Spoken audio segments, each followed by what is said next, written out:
is our first class, Class 1, Beginning Watercolor Journal Sketching.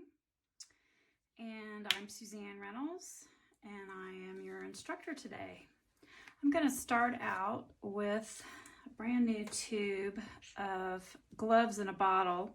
It's not necessary, but it is nice to have some protection. I've been painting a little bit, and you can see my thumb has gotten really green.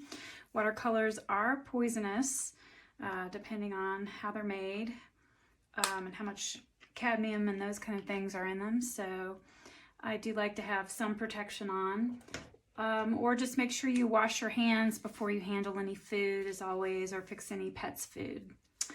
All right, today we are going to learn in this first video, I'll call it video A because I'm going to have a series of these smaller videos that I'm going to go over our tools, what we're using. This is a little set of cakes, watercolor cakes by Sennelier.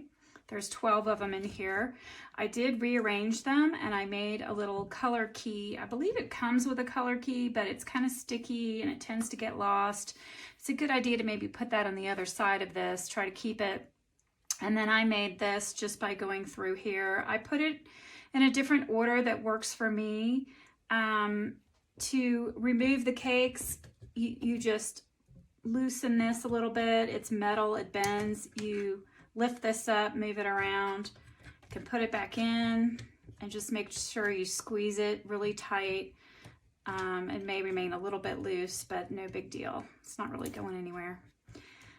So what I did is I moved the phthalo blue here, and the ultramarine was already there, I believe. The phthalo blue I moved to here, and then the violet I moved over here. And I moved the black to the end. It was right here, and I moved it to here. So we have lemon yellow, and these may not be the colors that they've labeled them, but this is what I most often refer to them in other, in artist terms. They're the most familiar. So lemon yellow. This is a cad red. It's not technically, but that's what you should get to replace it, your vermilion. This is alizarin crimson. We're just going to call it Liz.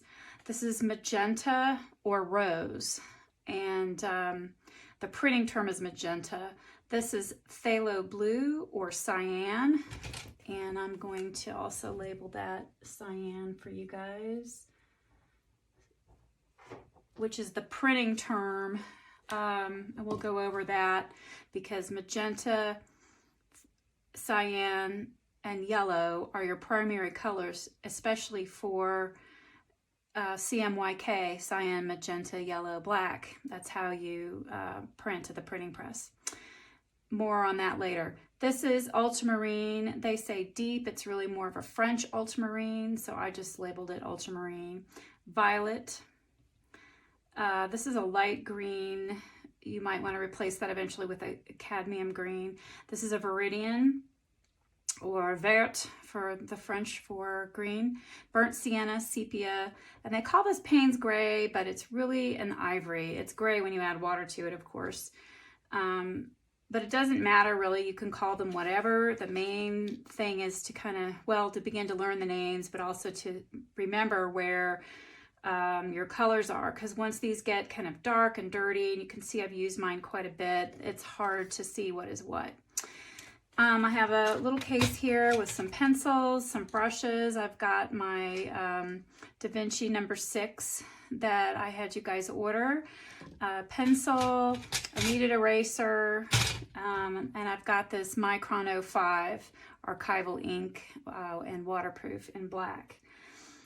And so before we get into the color wheel, I want to go over a few other things. If you have an old sponge that you've retired and it's fairly clean, no soap in it, it's better if you have a bathroom sponge that doesn't have anything on this side, but I just have these kitchen sponges. So I wet them, cut them in half when they're slightly wet, and I've already been using these to kind of clean up my trays.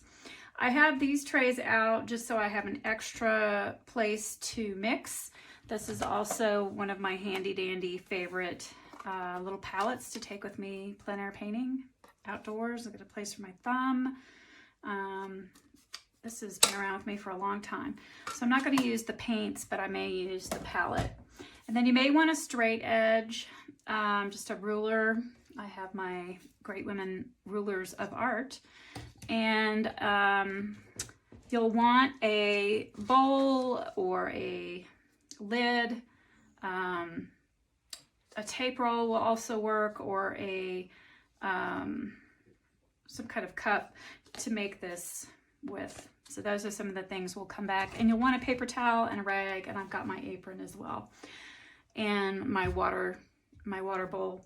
So that's going to conclude this video, and I'll be back with part B.